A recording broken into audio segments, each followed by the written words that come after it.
والصلاة والسلام على سيد الأنبياء والمرسلين وعلى آله وأصحابه وأهل بيته أجمعين، أما بعد. أعوذ بالله من الشيطان الرجيم. بسم الله الرحمن الرحيم. إن الذين يتلون كتاب الله وأقاموا الصلاة وأنفقوا مما رزقناهم سرا وعلانية يرجون تجارة لن تبور. صدق الله العظيم.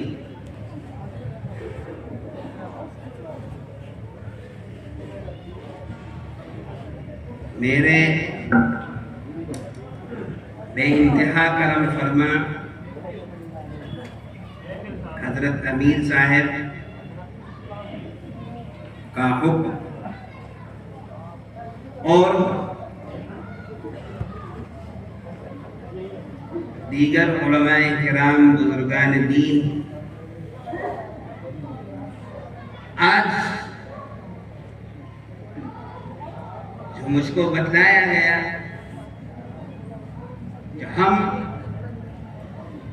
اور آپ اس مجلس کے اندر جمع ہیں جس مجلس کے اندر دنیا کی سب سے بڑی کتاب یعنی اللہ تعالی جو زمین اور آسمان کے پیدا کرنے والے ہیں اور دنیا کے اندر اللہ تعالی نے انسان جو اللہ کی مخلوق کے اندر سب سے زیادہ اعلیٰ اور عرفہ مقام رکھتے ہیں انسان، ان کی ہدایت، رہنمائی اور ایک انسان کی زندگی کو دنیا کے اندر کامیابی کے میدان میں سب سے ٹاپ پر پہنچانے والی کتاب یعنی کتاب اللہ کے ختم کی یہ مجلس ہے۔ ہمارا ماننا ہے کہ دنیا کے اندر بڑی بڑی کتابیں پڑھائی جاتی ہیں، کالج ہیں، یونیورسٹیاں ہیں، ریسرچ کے مقام ہیں، اسکول ہیں، میں سمجھتا ہوں سب کچھ ہے، مگر اللہ کی اس کتاب نے انسان کو جو دیا ہے یا یوں سمجھ لیجئے کہ اللہ کی اس کتاب کے ایک حرف کو، ایک آیت کو اگر ایک پلڑے کے اندر رکھ دیا جائے اور اس کے مقابلے میں ساری دنیا کے علوم اور فنون کو دوسری طرف رکھ دیا جائے، میں سمجھتا ہوں کہ کوئی مقابلہ نہیں ہو سکتا۔ میرے محترم بزرگوں اور دوستوں، اللہ تعالیٰ کا ہمارے اوپر احسان ہے کہ اس نے ایمان دیا، یعنی ہم نے پہچانا اور دل سے یقین کیا، زبان سے اقرار کیا کہ اس دھرتی کو پیدا کرنے والا، آسمان کو بلندی دینے والا ایک اللہ کے سوا کوئی نہیں، جس کی حکومت، جس کی بادشاہت 100-200 سال نہیں، 1000-10,000 سال سے نہیں، وہ ہمیشہ سے اور ہمیشہ رہنے والی ہے۔ یہ ایمان اللہ نے ہمیں دیا، اس کا احسان ہے۔ کیوں؟ اس لیے کہ بے شمار انسان دنیا میں آپ دیکھتے ہیں، پہچانتے ہیں، ان کی عقل کی رسائی یہاں تک ہے کہ آدمی کو دیکھتا ہے، اس کے دل تک پہنچ جاتا ہے، لیکن نہیں جانتا تو اللہ ہی کو نہیں پہچانتا۔ اللہ تعالی نے دنیا میں انسان کو بھیجنے سے پہلے، یعنی حضرت آدم علیہ السلام کو اس دنیا میں بھیجنے سے پہلے اس دنیا کو سجایا، دھرتی بچھا دی، آسمان کو بلندی دے دی، سورج کو روشنی دے دی، ہوائیں چلائی، دھرتی کے اندر سبزہ کو اگا لیا۔ ایک انسان کی زندگی میں جتنی ضرورت پڑتی ہے ہر ایک کو پیدا کیا، پھر انسان کو بھیجا۔ کس کام کے لیے بھیجا؟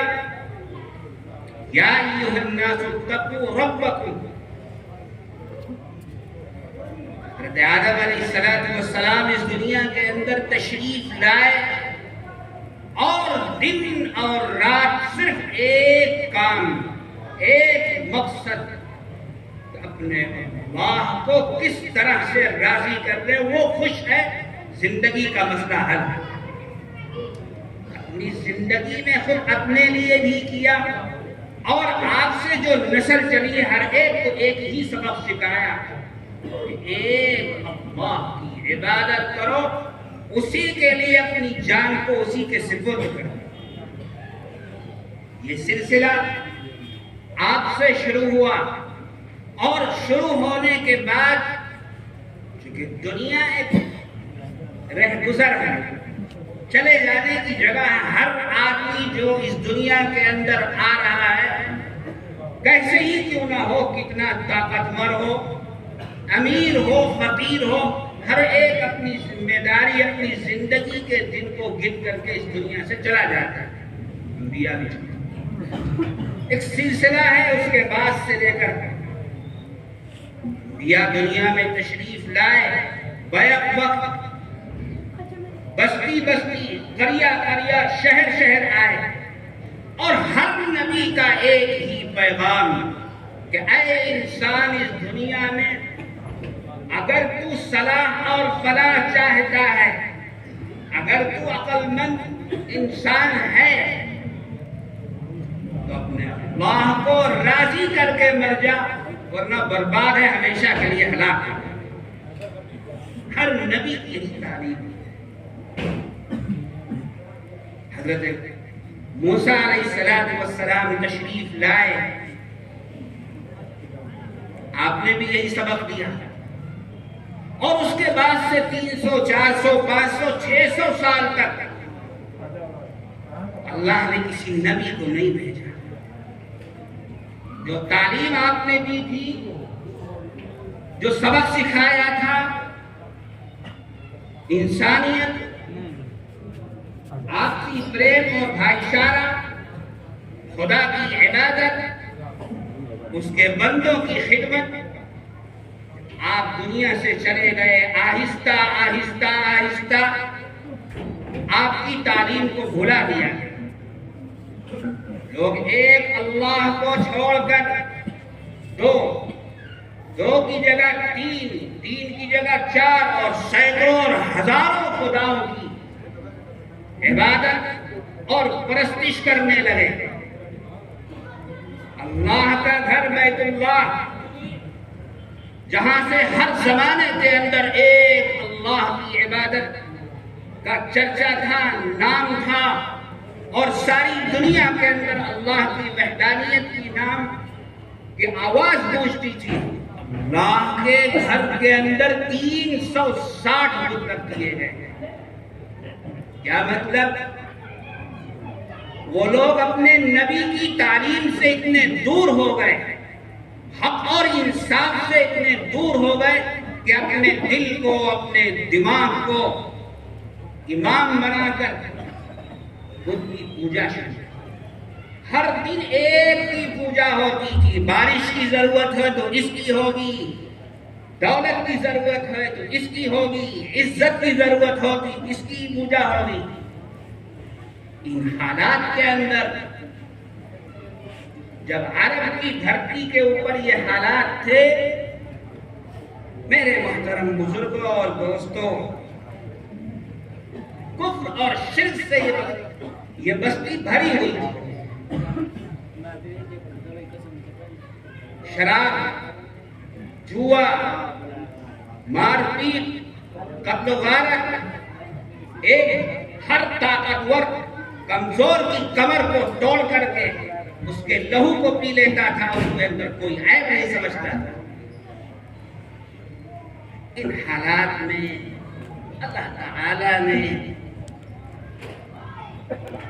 اس دنیا کے اندر اپنے سب سے بڑے محبوب سید الاولین والآخرین، ساری کائنات کے سردار سرکار دو عالم صلی اللہ علیہ وسلم کو اس دنیا کے اندر بھیجا، اور یہ کہہ کر کے بھیجا، دیکھو دنیا والا، میں بھیج رہا ہوں اپنے آخری نبی کو، یہ آخری بھی ہیں، یہ پہلے بھی ہیں، یہ سب نبیوں کے سردار ہیں۔ کیا مطلب؟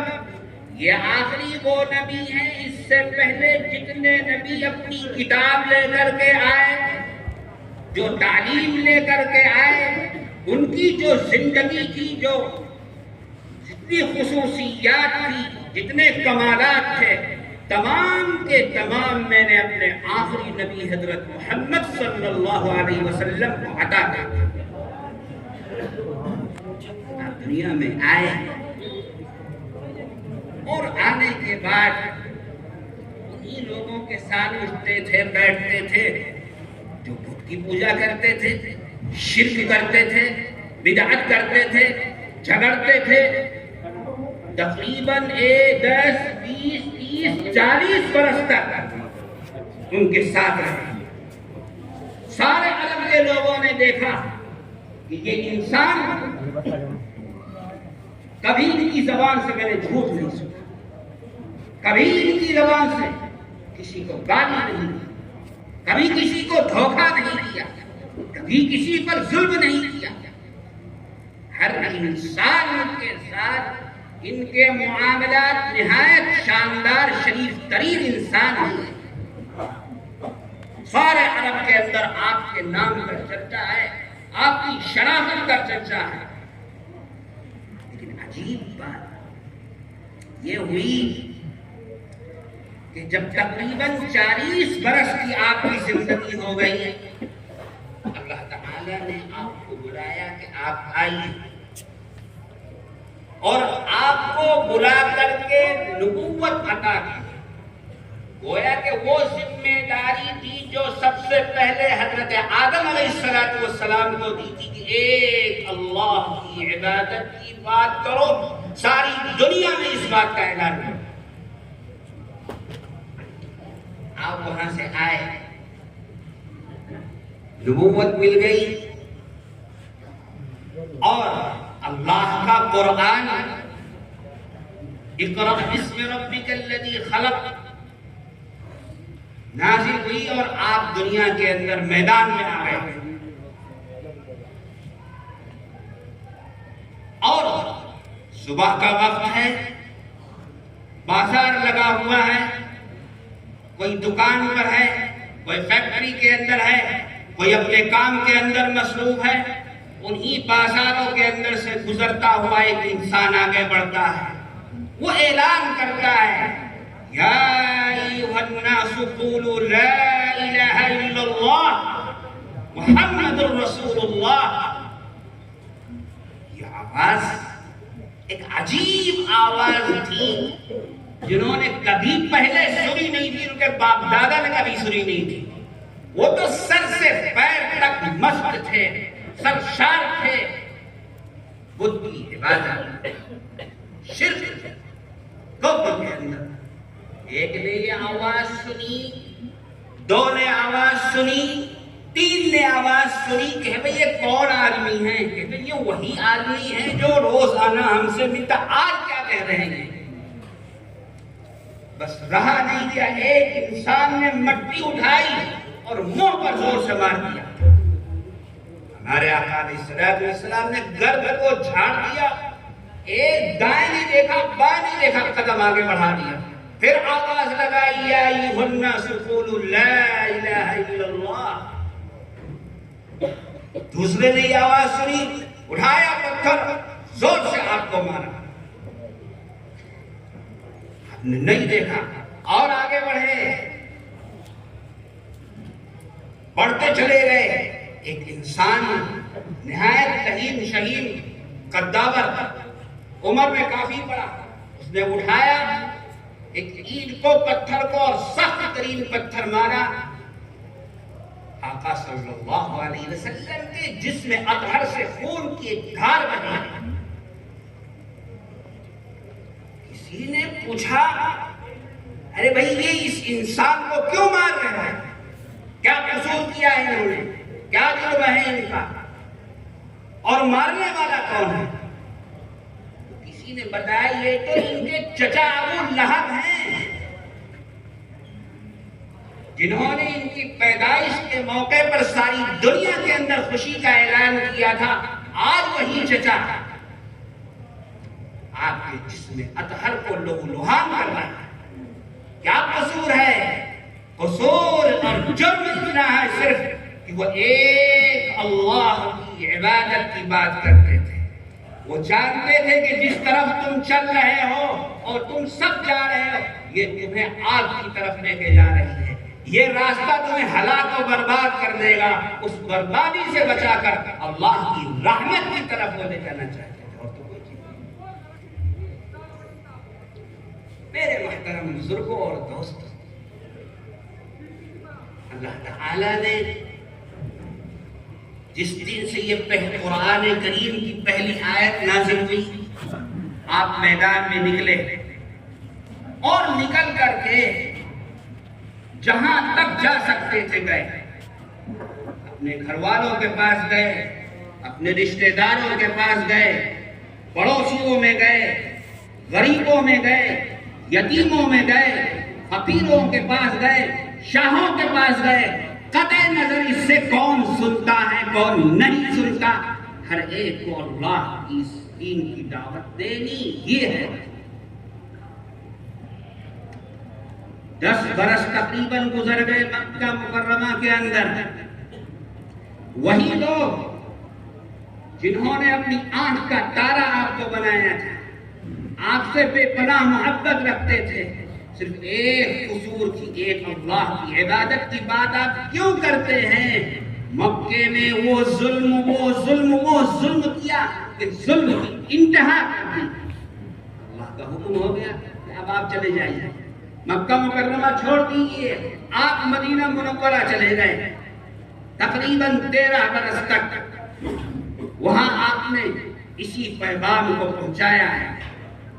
میرے محترم بزرگوں اور دوستوں، آقا نامدار علیہ الصلوۃ والسلام دعوت کے لیے جب گھر سے نکلتے، دین کے لیے جب گھر سے نکلتے، اللہ کی وحدانیت کا اعلان کرنے کے لیے نکلتے، تو آپ کوئی مجلس نہیں جمع کرتے تھے. ٹھیک ہے، مجلس اپنی جگہ، لیکن آپ کو تو دن اور رات یہ دھن تھی کہ میرے زندگی کے اندر، میرے سامنے عرب کی دھرتی کے اوپر، اس روئے زمین کے اوپر کوئی ایک انسان نہ رہے جو اللہ کی رحمت سے محروم ہو جائے اور کلمے سے محروم.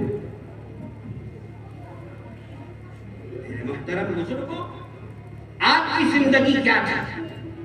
کس چیز کا پیغام سنایا؟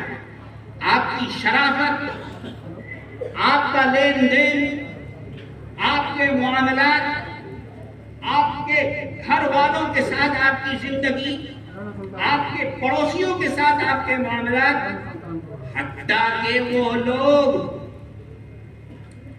گھر والوں کے ساتھ تو سب کرتے ہیں، دوستوں کے ساتھ تو دنیا کرتی ہے، چاہنے والوں کے ساتھ تو دنیا کرتی ہے، رشتہ داروں کے ساتھ وفاداری تو دنیا کرتی ہے.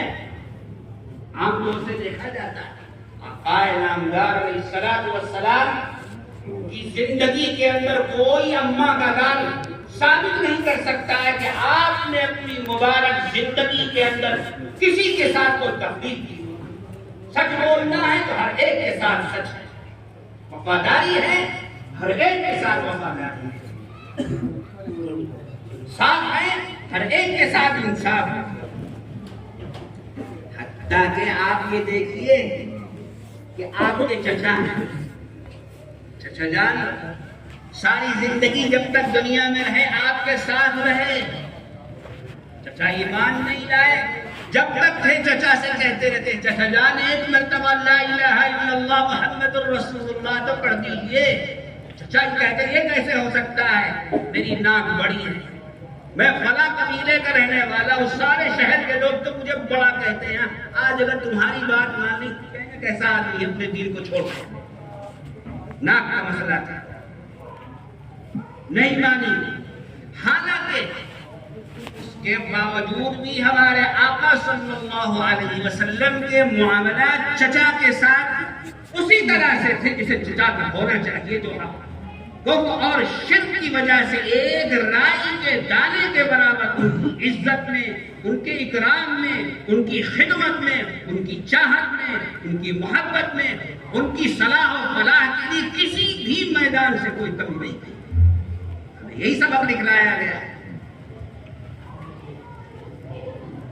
جب دنیا سے جانے لگے تو دنیا سے جاتے جاتے چچا جان سے کہا کہ چچا جان اب تو زندگی کا یہ آخری وقت ہے، جو ہوا ہو گیا، اب اس کو ایک مرتبہ کسی کے سامنے نہ کہیے، میرے کان ہی میں ایک مرتبہ کہہ دیجئے لا الہ الا اللہ محمد الرسول اللہ۔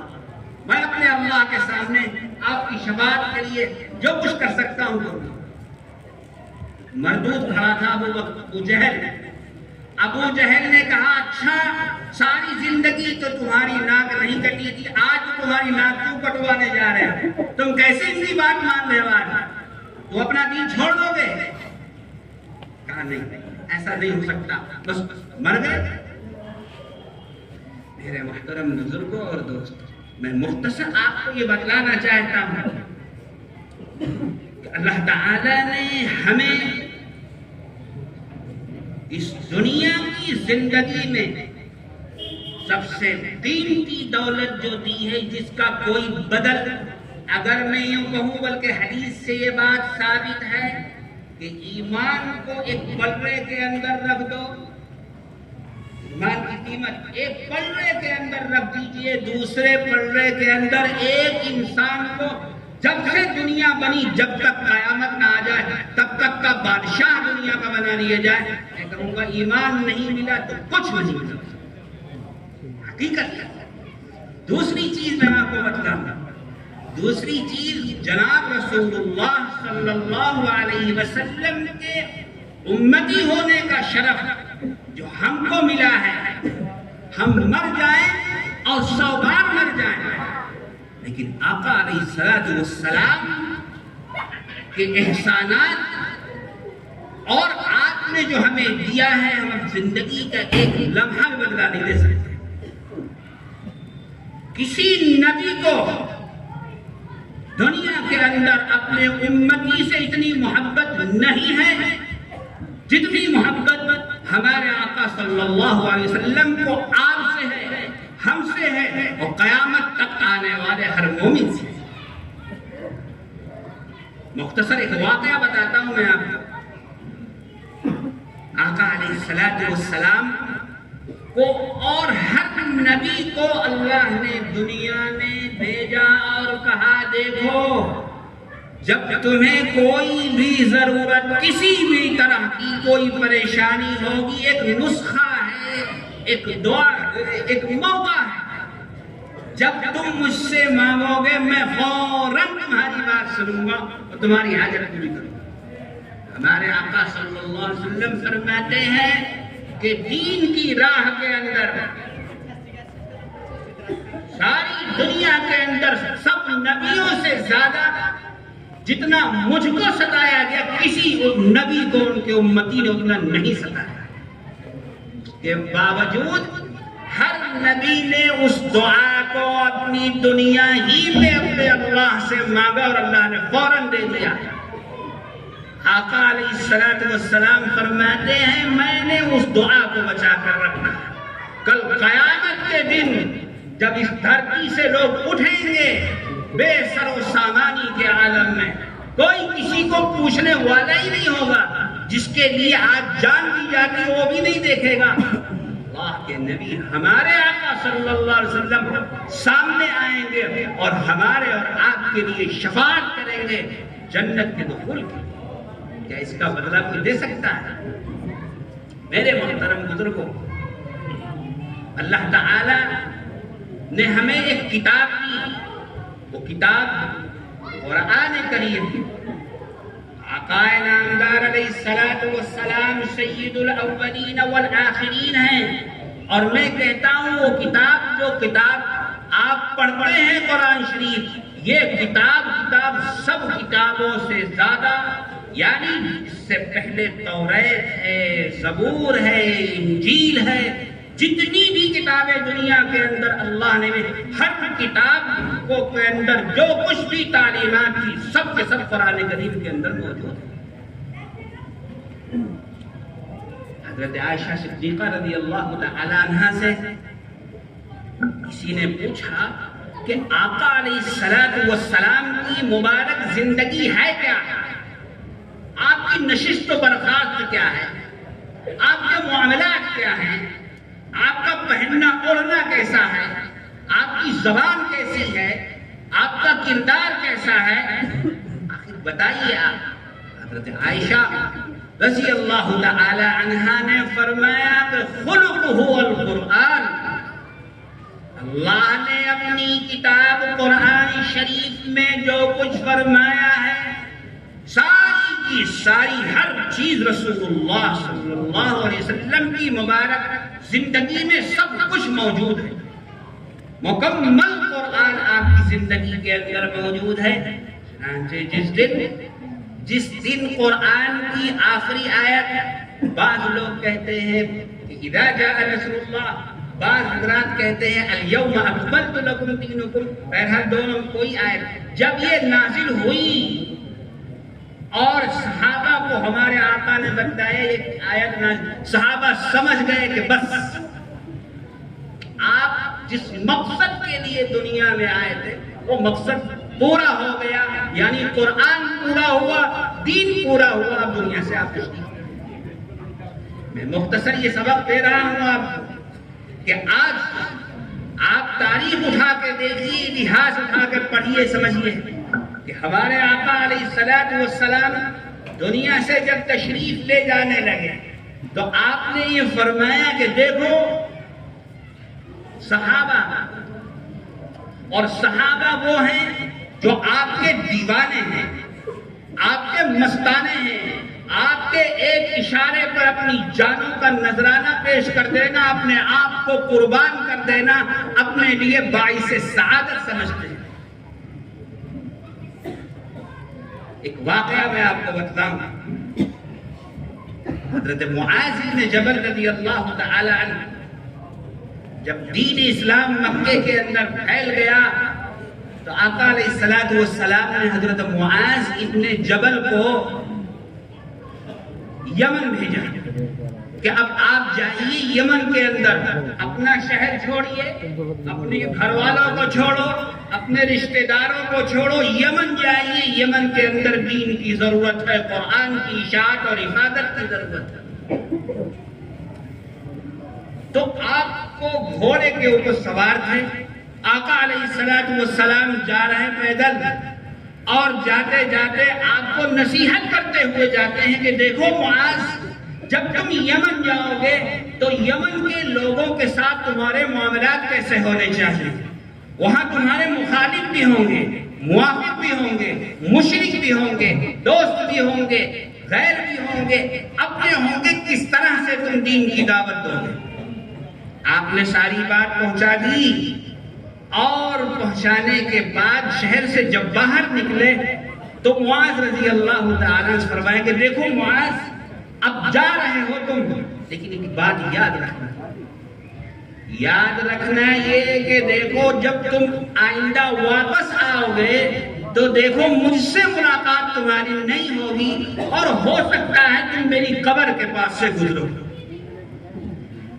میرے دوستوں اور بزرگوں، یہ ایک ایسا لمحہ تھا، یہ ایسی آواز تھی کہ معاذ بن جبل رضی اللہ تعالی عنہ برداشت نہیں کر سکے، رونے لگے، بہت روئے، آپ کی داڑھی آنسو سے تر ہو گئی کہ اے اللہ کے نبی، میں کیسے چھوڑ کر آپ کو چلا جاؤں گا، یہ نہیں ہو سکتا۔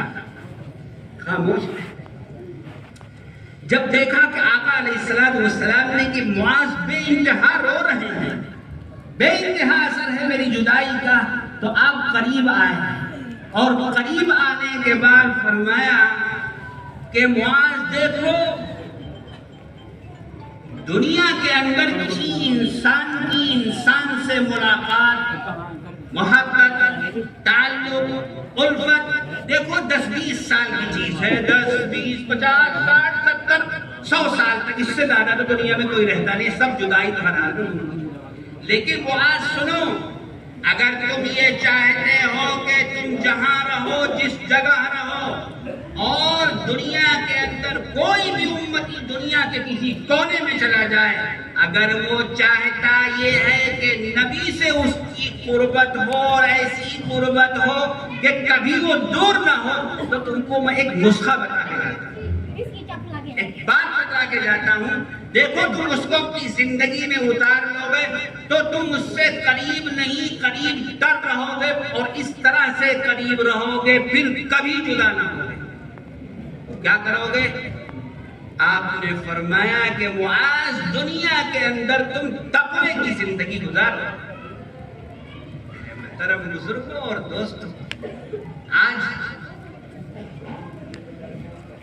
آپ یہ دیکھ لیجئے کہ اللہ کے نبی علیہ السلام دنیا سے تشریف لے گئے، اور لے جانے کے وقت سب کو جمع کر کے، پوری مجلس کو جمع کر کے ایک بات ہے کہ دیکھو میں جا رہا ہوں دنیا سے، لیکن میرے چلے جانے کے بعد دنیا میں طوفان اٹھے گا، ہوائیں چلیں گی مخالف، لوگ نبوت کا دعویٰ کریں گے، اور کیا کیا ہوگا، سب کچھ ہوگا، لیکن یاد رکھو تمہارا کوئی بال بیکا نہیں کر سکتا، تم ہی باعزت تھے، تم ہی ہو، تم ہی سربلند رہو گے۔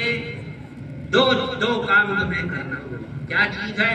پہلی چیز وہی یہ ہے کہ دیکھو یہ قرآن شریف ہے، اللہ کی کتاب ہے، اس کتاب کو تم اپنے سینے سے لگا لینا، یعنی قرآن کو تم پڑھنا بھی، یعنی قرآن شریف کو تم یاد بھی کرنا، قرآن سے محبت رکھنا، قرآن کو جس چیز نے قرآن کو منع کر دیا اس کو اپنی زندگی سے نکال کر کے باہر کر دینا، جس چیز کا حکم قرآن نے دے دیا، ساری دنیا چاہے تمہیں الگ کرنا چاہے، تم قرآن کو اپنی زندگی میں اتار دینا۔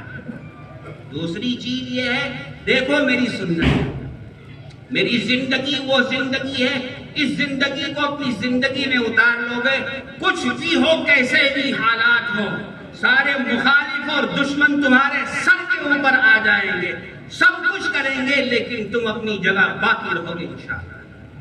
میں مختصر یہ کہہ رہا ہوں کہ آج جو حالات ہمارے سامنے ہیں، یا یوں کہہ لیجئے کہ آج سے پہلے اسی پنجاب کی دھرتی پر جو کچھ ہوا 75 سال پہلے، یا اور پہلے چلے جائیے سن 1857 کی جنگ آزادی کے اندر جو کچھ بھی ہوا ہے، اگر میں کہوں علماء کرام بیٹھے ہوئے، صرف اور صرف ایک سبب ہے کہ ہم اللہ اس کے رسول علیہ السلام کی یہ دو امانت قرآن اور احادیث سے ہماری زندگی دور ہوئی، حالات دیکھ لیجئے آپ، مختصر یہ سمجھئے کہ 1400 سال سے لے کر آج تک اسی پنجاب کی دھرتی پہ آج سے 400 سال پہلے شیخ احمد سرہندی مجدد الفسانی رحمت اللہ علیہ پیدا ہوا، تقریباً 400-450 سال پہلے۔ تھانے سر کے اندر دیکھ لیجیے علامہ جلال الدین تھانیسری رحمت اللہ علیہ پیدا ہوا، کیتھل کے اندر شیخ کمال الدین کیتھلی اور شاہ سکندر پیدا ہوا۔ میں مختصر بتلا رہا ہوں، آپ اگر غور کریں گے یہ لوگ 400 سال پہلے، 450 برس پہلے پیدا ہوئے، 50، 60، 65 برس دنیا میں رہے، ان کی زندگی کے اندر کیا چیز تھی ایسی کہ جو زندہ تھے، جانے مرنے کے بعد آج پھر بھی زندہ ہے دنیا جانتی؟ میں کہوں گا کچھ نہیں تھا، اللہ کا قرآن تھا، رسول اللہ صلی اللہ علیہ وسلم کی سنت تھی، اس کے سوا کیا؟ میرے محترم بزرگوں اور دوستوں، اپنی زندگی کو چھوڑیے، کیا ہو رہا ہے چھوڑ دیجئے، اپنی زندگی کے اندر ہمیں امام بنانا ہے قرآن کو، رسول اللہ صلی اللہ علیہ وسلم کی مبارک زندگی کو۔ قرآن سے رشتے کو مضبوط کیجئے اس طرح سے جیسا کہ ہمارے اکابر اور اولیاء اللہ نے جس طرح سے ہمیں زندگی گزار کر کے بتلایا ہے۔ ہمارا رشتہ اگر قرآن سے کمزور ہوا، جس پر ہم ایمان رکھتے ہیں، دنیا کے اندر بڑے سے بڑے لوگ بھی پچھلے ہفتے بھی ایمان لے کر کے آئے، ہمارے پاس تو پہلے سے موجود ہے۔ اس لیے میں کہہ رہا ہوں آپ حضرات کو، اگر ہم یہ چاہتے ہیں کہ اس پنجاب کی دھرتی پر پھر وہ افراد پیدا ہوں جنہوں نے صرف پنجاب ہی نہیں، ہندوستان ہی نہیں، دنیا کو راہ دکھلائی ہے، ہمارا رشتہ قرآن سے مضبوط ہونا ہی پڑے گا۔ کمزوری کا سبب ہے میرے محترم بزرگوں دوستوں، ہمارا رشتہ مضبوط اگر قرآن سے ہوگا، انشاءاللہ ہم زندہ رہیں گے، ہماری نسلیں زندہ رہیں گی۔ ہمارا رشتہ کمزور ہو گیا، صرف زبانی جمع خرچ، تقریر آپ مجھ سے کتنی کروا لیجئے، لیکن جب میرے معاملات کو آپ دیکھیں گے، کردار کو دیکھیں گے، اخلاق کو دیکھیں گے، اپنوں کے علاوہ غیروں کے ساتھ معاملات کو دیکھیں گے، بے انتہا کمزور ملیں گے۔ اس کمزوری کو دور کر کے زبان جو کہہ رہی اس سے زیادہ عملی زندگی کو مضبوط کرنا ہے۔ اصل مقصد تو یہی ہے، علم اصل مقصد نہیں ہے، مقصد عمل ہے علم کے ساتھ۔ اللہ تعالی ہمیں اور آپ کو جناب رسول اللہ صلی اللہ علیہ وسلم کی مبارک زندگی کو سامنے رکھ کر اپنی زندگی گزارنے کی توفیق عطا فرمائے، اور اللہ تعالی ہمارے رشتے کو قرآن سے مضبوط اور مضبوط تر فرمائے۔ یہی ہماری زندگی کا سرمایہ ہے، اور جو کچھ بھی ہو رہا ہے، ہر مشکل کا علاج آج جو کچھ ہمارے ہی ملک کے اندر ہو رہا ہے، جو بھی ہو رہا، مختصر میں کہہ رہا ہوں آپ کے سامنے، ہر مرض کی دوا، ہر حالات کا علاج قرآن شریف۔ اللہ تعالی میری ان سب باتوں پر مجھے بھی اور آپ کو اور سب کو اپنی رحمت سے عمل کرنے کی توفیق عطا فرمائے۔